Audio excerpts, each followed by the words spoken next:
Hello there. I'm redoing section 1.1. We'll see if it goes a little bit better this time. Last time I didn't get any audio, so you couldn't hear me because there was nothing to hear. We'll see how it goes this time. Okay, so we're interested in section 1.1. There we go. And let's see. The first thing I should do is check. Yes. My graphics tableau is working, so we're on the go. Power one ready, Gridley? Yes, I'm in charge, so I guess my name is Gridley. So here are the four things we're going to hit, not too slowly, because you should know all this anyway. But there are a few things that I want to mention so that you're aware of them, and maybe you need a little bit of a refresher on a couple of these things anyway. So here we go. So Rene Descartes is one of the people responsible for what we call the XY plane or the Cartesian plane. Rene Descartes, famous Frenchman, famous mathematician, famous philosopher, blah, blah, blah. He did a lot of things, just like Galileo and most of the others. So here's a plane. You can see the x-axis on the bottom here, the y-axis vertically, right angle between them.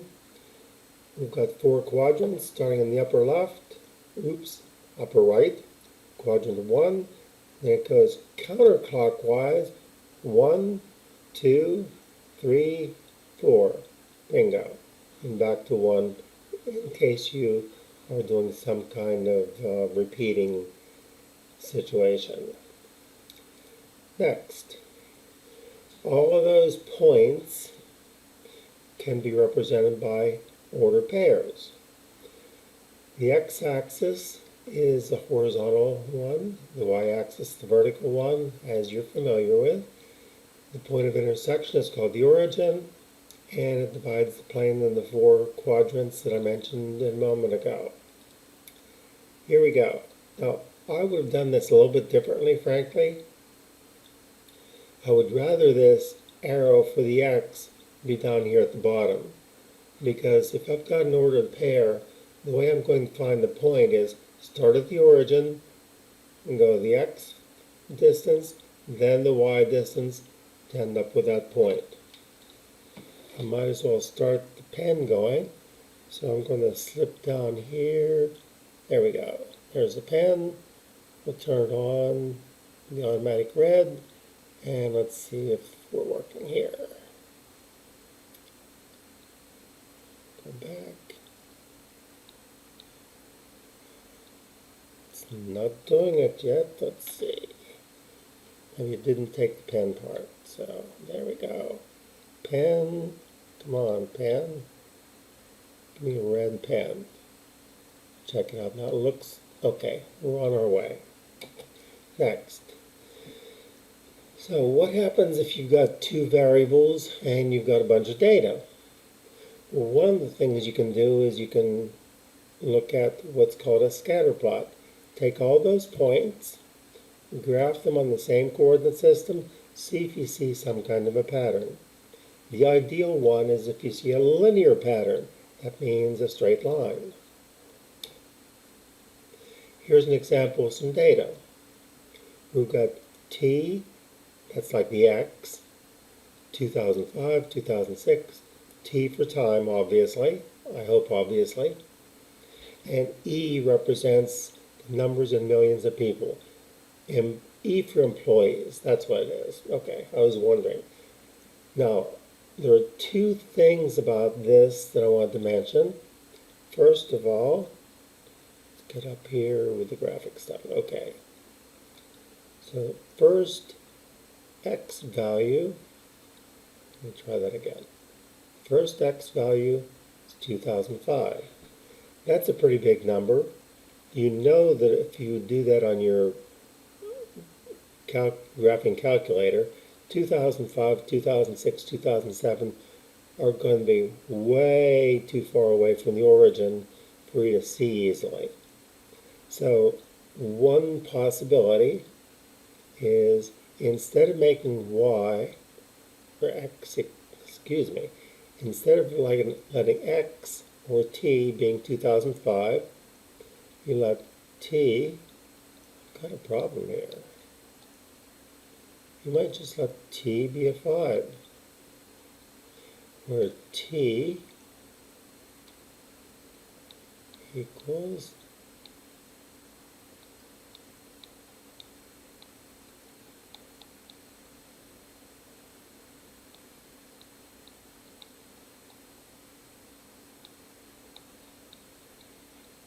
the years after 2000. That way, instead of having numbers like 2005, 2006, and so on up to 2013, we can instead have numbers like 1, 2, 3, 4, 5, or in this case, 5, 6, 7, 8, up to 13. We'll be able to see it much better on our graph, especially if you're using a graphing calculator. Also, what they've already done on the bottom, this graphing tablet is acting funny, but we'll get through this. If you look above, it says employees is in millions of people. Already what they haven't done is put 112 million in that block. Well, that's going to make the blocks really big, and that's going to annoy you. 114 million, and so on. So instead, they just say E is going to be in millions, making the numbers much more reasonable for you to graph.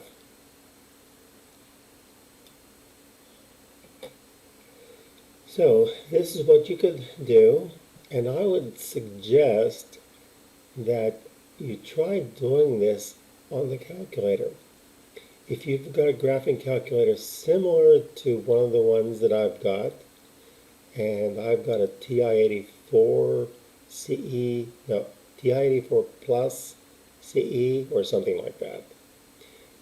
So what I do is I go into the lists under Edit, and I put in the X values under X1, the Y values under Y, and then I tell the calculator I want a graph of that. When you do, because these are individual points, you want to tell the calculator that you want a scatter plot, one that will look like that, or like this.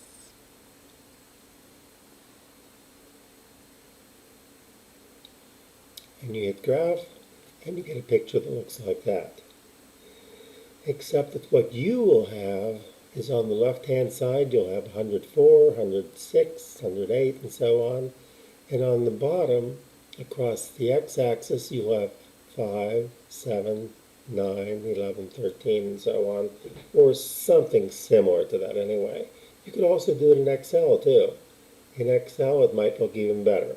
That's your choice. Excel can be handy at times, so if you're familiar with Excel, you might want to give that a shot. Next, the first pair of values is represented by 2005, 112. Remember, it's the year 2005, 112 million. The break in the t-axis, also known as the x-axis, means that the numbers between 0 and 2005 have been omitted. One small note, that's a good way of lying with statistics, by the way. And these are statistics we're using. But we want to be able to see some kind of a pattern. If we miss that pattern, we miss the whole idea of what we're doing. The e-axis, or the y-axis, represents the numbers 0 and 1004 are dropped out. We've got all the rest in there. So t equals 1 could have been used to represent the year 2005. That's all up to you. There's a lot of latitude here, and if you're creative, you can come up with some neat things. If you're doing it in Excel, you don't need to do that. But on a graphing calculator, for example, having 5 through 13 or 1 through whatever can make it easier to do the graphing on your calculator. One way you can do that is to represent it by a bar graph. Now, if you're familiar with the term histogram, you might think, oh, this is a histogram. Well, not really. Notice that the bars, the vertical bars, don't touch each other. If they don't touch each other, those of you who have taken statistics might know if they don't touch each other, it's called a bar graph. If they're touching each other, then it's a histogram. So if you haven't taken statistics, you've got an edge up on the first chapter most likely. The distance formula. Now I'm going to mention something very important here. Let's see, where's my, okay. So we're talking distance formula here. And this graphics tablet or something is slowing down things. I think I'm going to stick mostly with just talking on this one. So follow along, and you can pause at any time you like, of course, while you're taking notes. So the distance formula and the midpoint formula could be confused if you're not careful. And I'm going to give you a couple of tips on making sure that you don't make one calculating, let's see, let me start again. If you're not careful on one, you might do something similar to the way it's done in the other one and totally mess things up. So first of all, to use the distance formula, you need the Pythagorean theorem. Most likely all of you have taken geometry and you're familiar with the Pythagorean theorem. A squared plus b squared equals c squared. A and b represent the lengths of the legs. Those are the parts of the triangle that make up the right angle. A and b. Put those together with their angle and you've got a 90-degree angle. Good. The third one, C.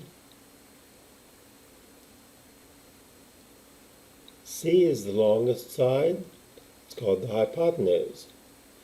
If you go by those descriptions, A and B are the legs. C is the hypotenuse. A squared plus b squared equals c squared is the Pythagorean theorem. Make sure you get the legs first, square each of those, add them together, and that'll be equal to the square of the hypotenuse. So let's get closer to the distance formula. We're talking about the distance between 2 points. First thing to note, to make sure you don't make a mistake, is the first point is represented by x sub 1, y sub 1.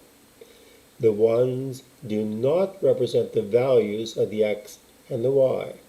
The ones represent which ordered pair it is. Because there are ones here, this means we've got the x and y coordinates for the first point. First point as in 1. On the second one, x sub 2, y sub 2.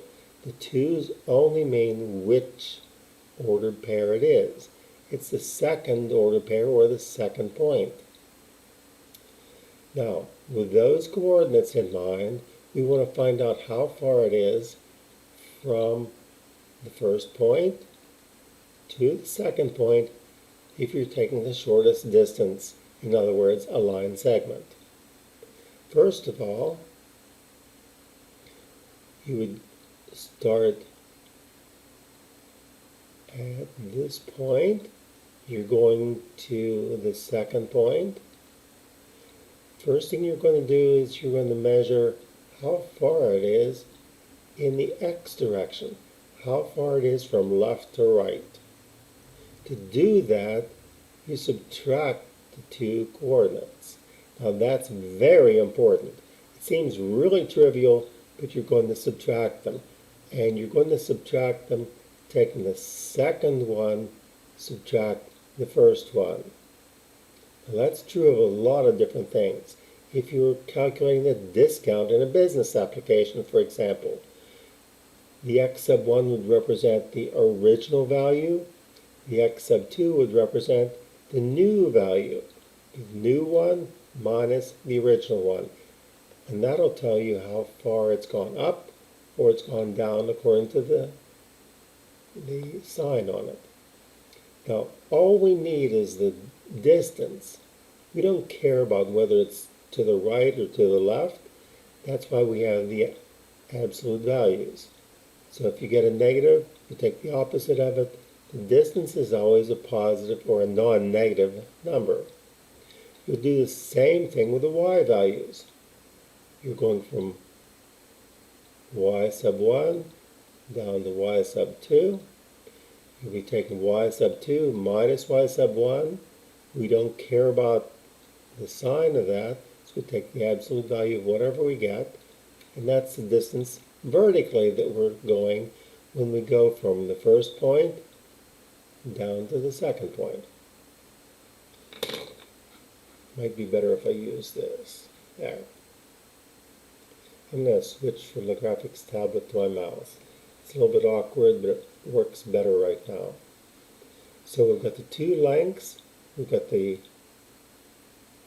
horizontal distance that we're traveling from here to here, and the vertical distance we're traveling from here to here.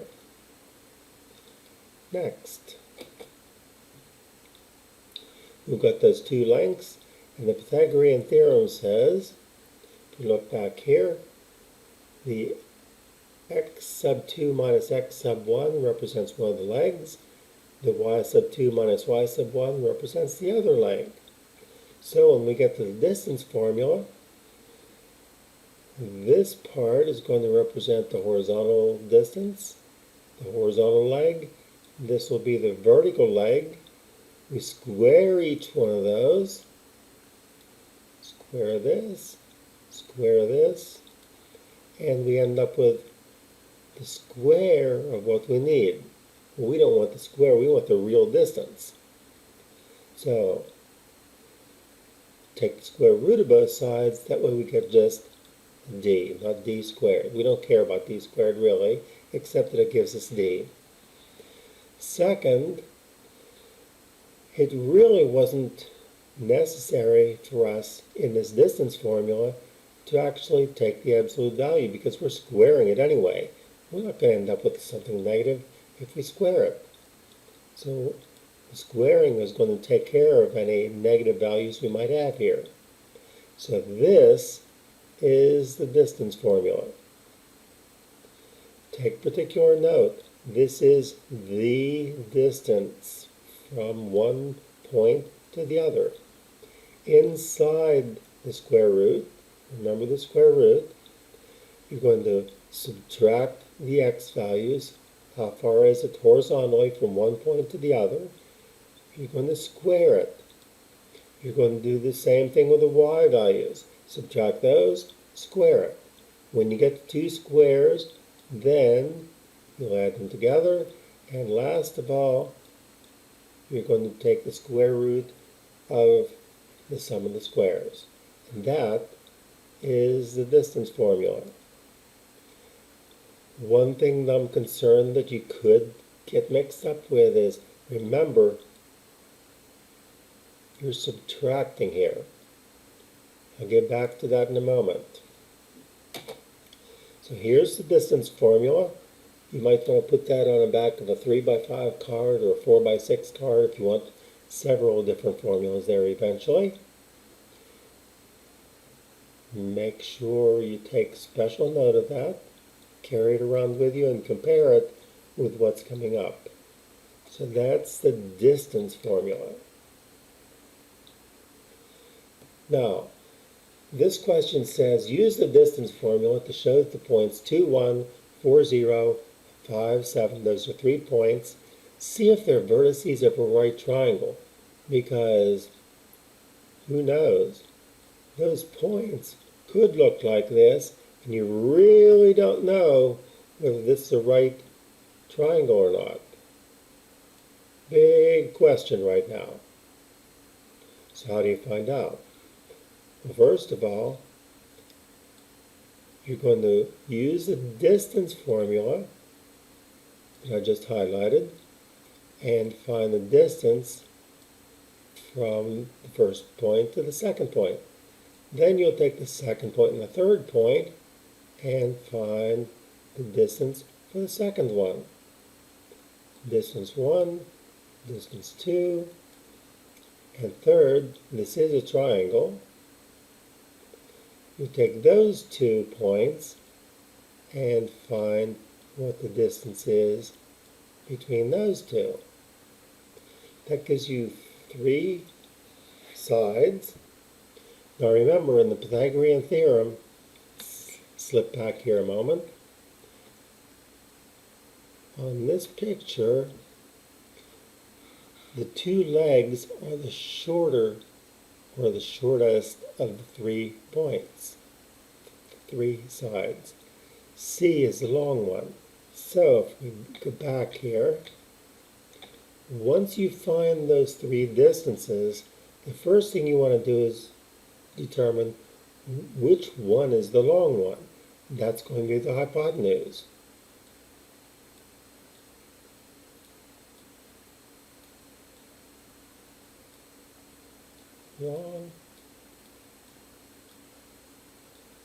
The long side, I'm not going to write that in, equals the hypotenuse.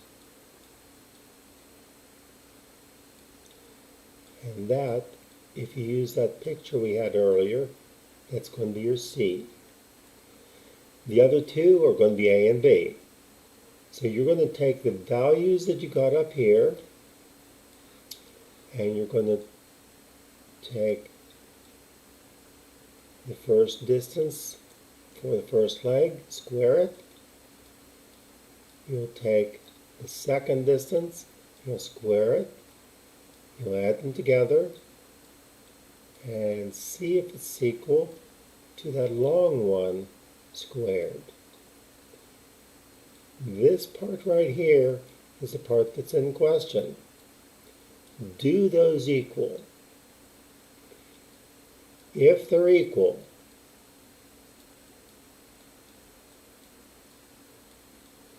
then what you've got is a right triangle.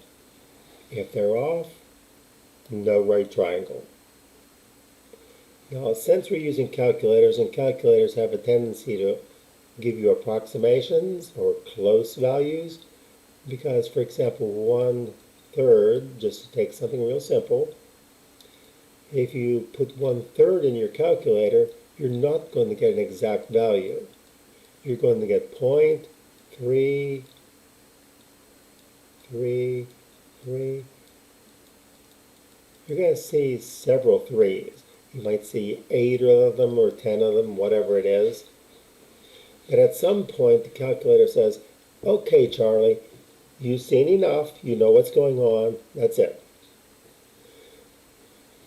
But when you go back here and check to see if those 3 are equal, it might be just a hair off. If it's that close, that means they probably do represent a right triangle. If they're not real close, then no right triangle. Now, slip back here just a second. There's the distance formula. Remember, there are minuses inside, at the very inside of those. Keep that in mind with what's coming up. That's 2 points, the distance between them, square root of 45. Now, if you do this with the calculator, obviously you're going to come up with about 6 point something. Check the second 2 points, and it doesn't matter what order you do them.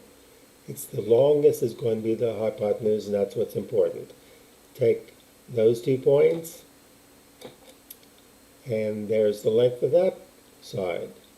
Notice already that the square root of 45 is obviously bigger than the square root of 5. So you know that the square root of 5 is not the hypotenuse. It's obviously one of the legs, if it's a right triangle.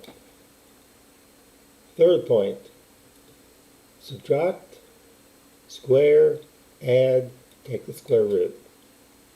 There you go. And even just using the square root sign, you can tell which one's the longest. The third one, if this is a right triangle, this one is going to be the hypotenuse. So you can set up your equation. D1 squared, one leg squared, plus the second leg squared. When you square them, you get the 45 and the 5.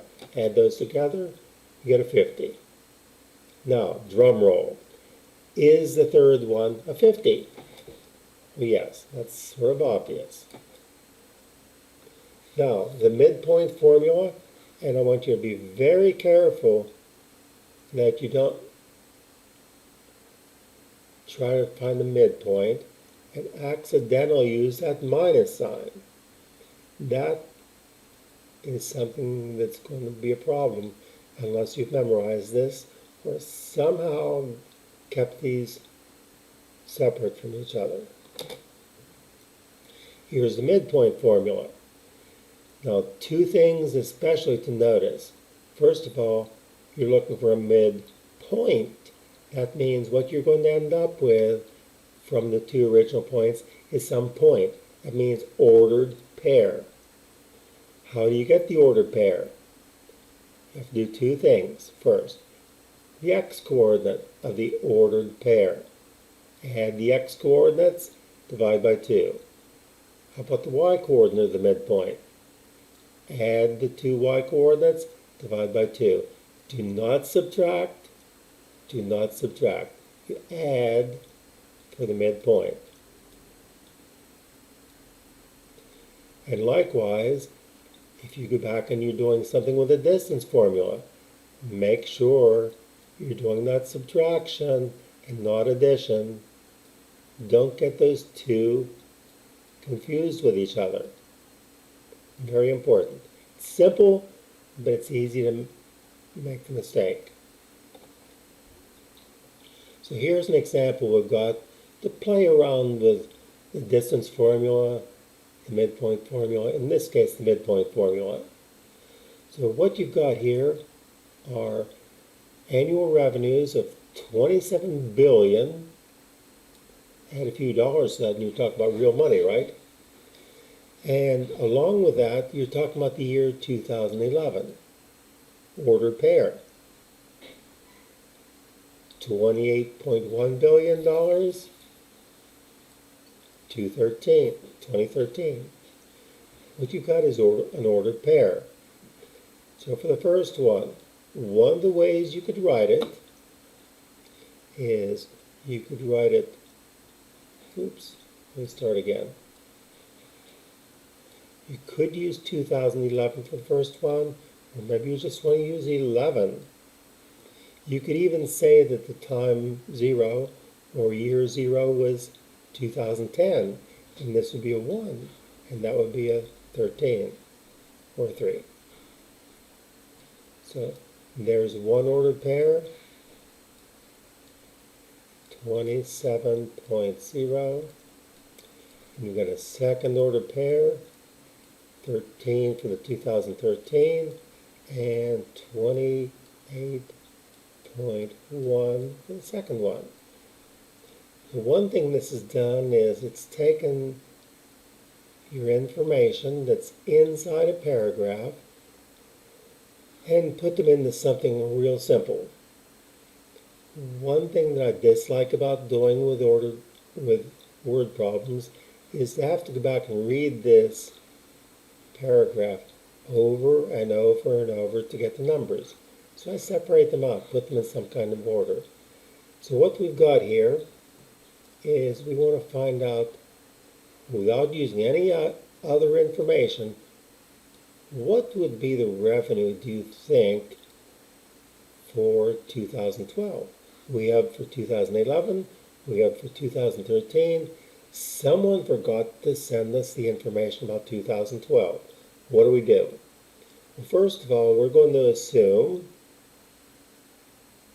that in going from 2011 to 2013, that the revenue is increasing in a linear fashion. If we can assume that, then if we graph these, time versus revenue, we're going to see a line. We're going to make that assumption. Now, if we make that assumption, then I can find out what the midpoint is between those two. Notice 2011, 2013, halfway between is 2012. That's convenient in this case. All we have to do is find the midpoint. What's the midpoint? Let's call it M. Remember, the midpoint you're going to be adding, dividing by 2. In other words, finding the average. So for the x-coordinate, you'll have 11 plus 13 divided by 2. For the y-coordinate, you'll have 27.0 plus 28.1 divided by 2. I'll say it one more time. Add, divide by 2. Finding the average. So what do you get? The midpoint, which represents 2012. I know you can do this better than I can. So when we take 11 plus 13, divide by 2, we get 12, and that corresponds to our 2012. Good. On the second part, 27 and 28.1 gives us 55.1 divided by 2. We could let our calculator do this job. 27.55. I'm not using my calculator, so I hope this is right. We'll see in a second.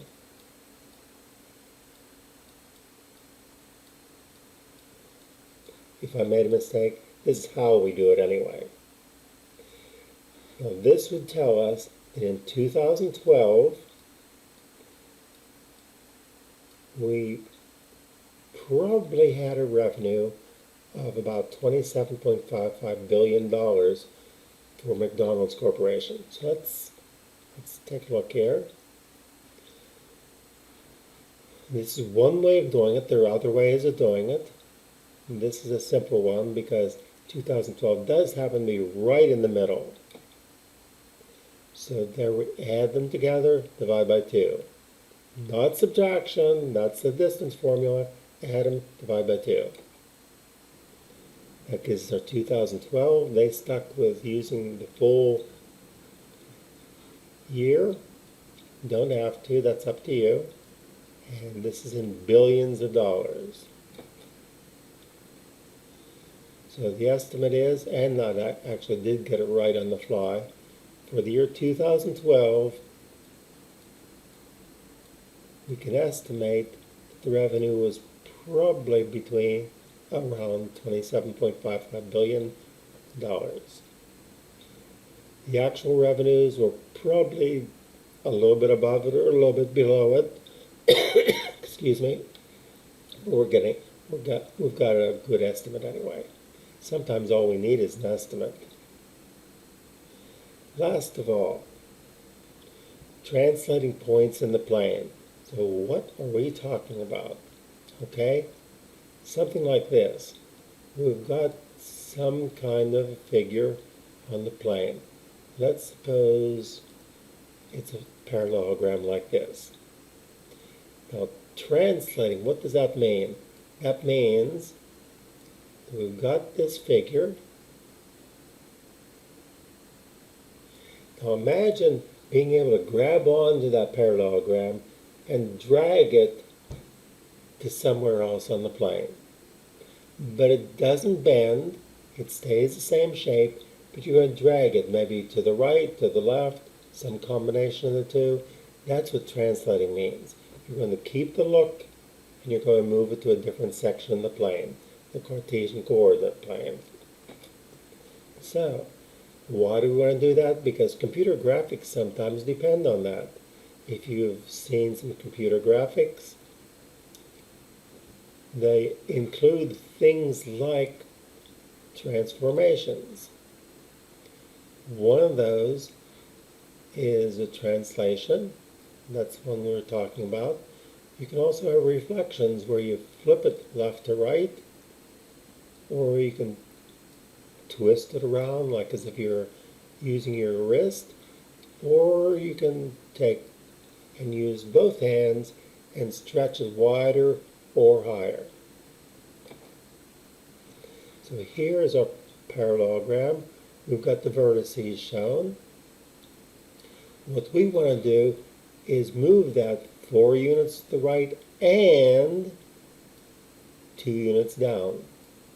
All you need to do is do this to each of those ordered pairs. So you take the 3, 6, 4 units to the right means you'll add 4 to the 3, and you'll take 2 and subtract that from the 6. Then you'll go over here maybe to 3, 2. You'll add 4 to the x value, subtract 2 from the y value, then you move on to the next one. Add 4 to the x, subtract 2 from the y, and so on with the fourth one. What do you end up with?